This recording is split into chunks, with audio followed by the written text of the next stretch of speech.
So we're having an unusual problem with our Genie garage door opener. It smokes, but only under certain circumstances.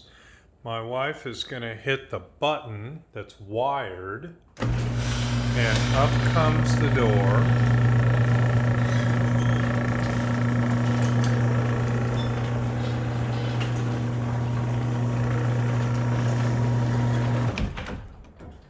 And no apparent smoke.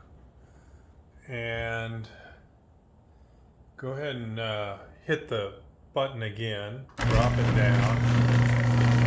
And again, there doesn't seem to be any apparent smoke. Now, those are wired controllers. And in my car, I've got a wireless controller that would activate the wireless board, transceiver board, or some kind of radio board in this thing.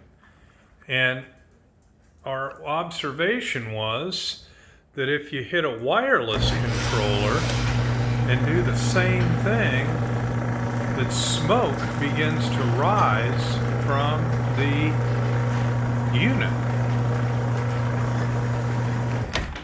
So it's up. It's smoking. And is it smoking? Can you see any? Where do you see the smoke I coming? can see the smoke.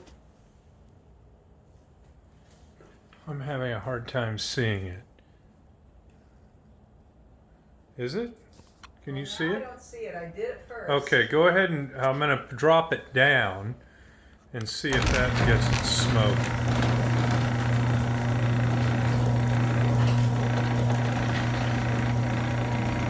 There it is. See the smoke pouring out of it? Like some kind of board is just about to catch fire. But it only does it with a wireless. When you activate it wirelessly, it smokes. When you activate it in a wired fashion, it doesn't. Same thing happened when we use the outdoor controller, which is also wireless, but it hasn't burst into flames yet, but we're certainly interested to see if it does. I'm afraid if I leave the